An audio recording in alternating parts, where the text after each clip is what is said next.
Hi, my name is Gary, also known as Sibat Graphics, and I make illustrations like this. And you may check me out on Facebook, Instagram, and TikTok. And in this video, I will show you how I made this shirt design. We're gonna discuss how I came out with this design from the concept to final artwork. So if you're ready, let's go! So this is a commissioned artwork for a clothing brand abroad called The Play. In every shirt design that I do, I always start off with the concept. And usually the concept always comes from the client. I always ask them what they want to see in the design. Asking this question allows me to know the design elements that they want to see so that we would know how to integrate it inside the design or in the composition.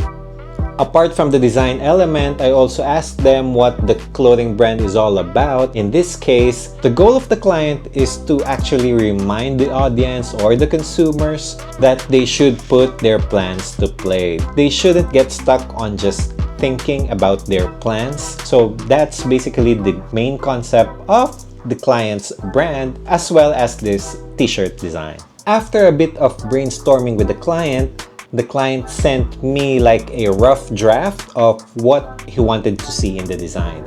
And there were 4 main elements that should be visible on the design itself. Number 1 is the main subject, which is a female cyborg. Number 2, there should be a clock that says 1 second. Number 3, the text plan to play. And lastly, the cyborg should have like a disintegrate effect. It's like imagine that Thanos snapped his fingers and the cyborg was glitched away. So now let's proceed with the sketch. So if you have been watching some of my short form content on Facebook, you already know that I make my sketches in Procreate. This allows me to save a time lapse of the whole process. And if you have already watched my previous design videos, you would also notice that I use a posing app called Post-it. The reason I use Post-it is for efficiency. If you have clients lined up and waiting for their turn, it's best to use this kind of tools to make your design flow more efficient. So after the sketch, I make the line art using Adobe Illustrator. Here on this stage, I actually fix the layout. I make sure that all the elements he wanted was in there. And here's what I sent to the client for approval. So if you would notice, I've added some elements like on the left and the right side. This element serves as the frame for our artwork. I've also added like a warning sign at the top right, and I've also added the 1 second time as a background element, make it a little bit big.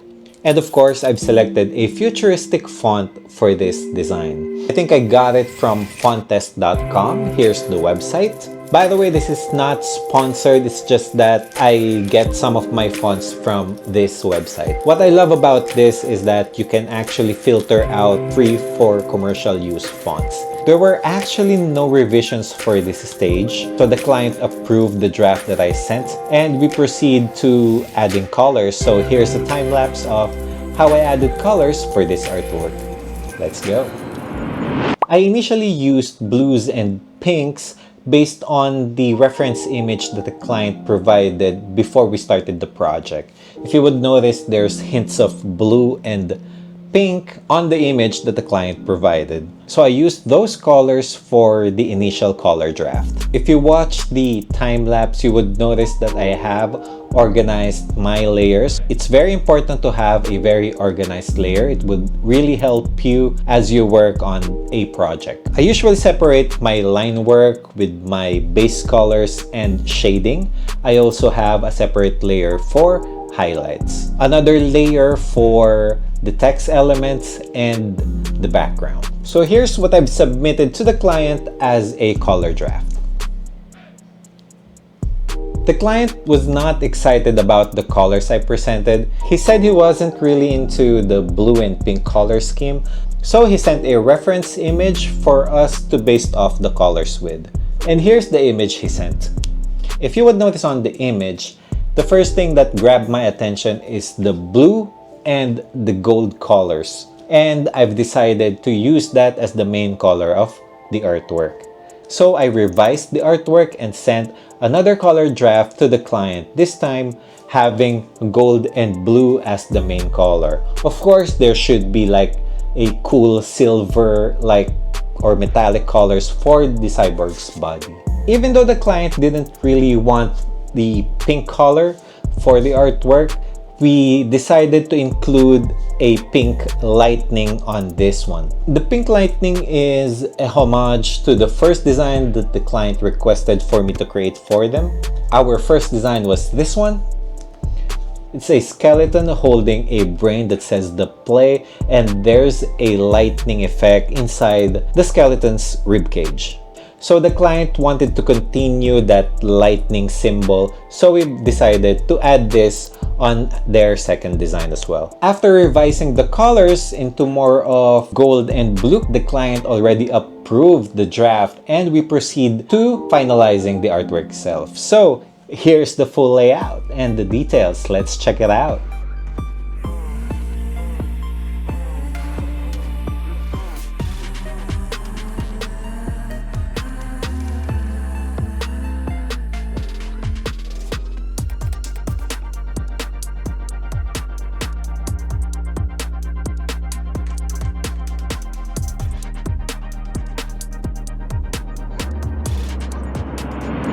Now let's proceed with the challenges and main key takeaways for this project. Number one, you should always ask relevant questions to the clients.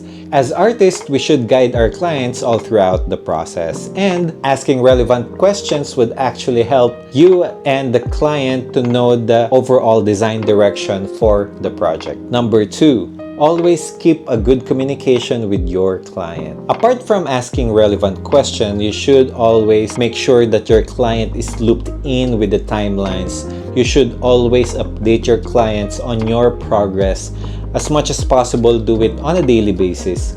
Project like this sometimes takes around 2, 3, or even up to 5 days, depending on the revisions that the client wanted. So just always make sure that the client is updated regarding the progress of the artwork. And lastly, one of the main challenges I faced is the layout.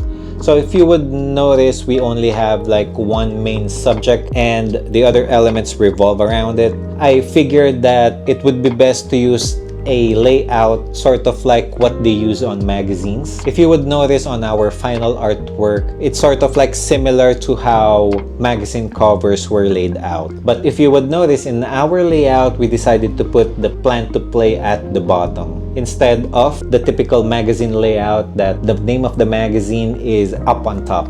It would also help if you know about grid layout. So make sure to check out layout techniques like grid method. And that's it. That's how I made this shirt design. So if you have any questions, don't hesitate to comment down below. If you like this type of content about art, illustration, shirt design, and freelance life, please do subscribe. And that's it for now. Thank you. Salamat!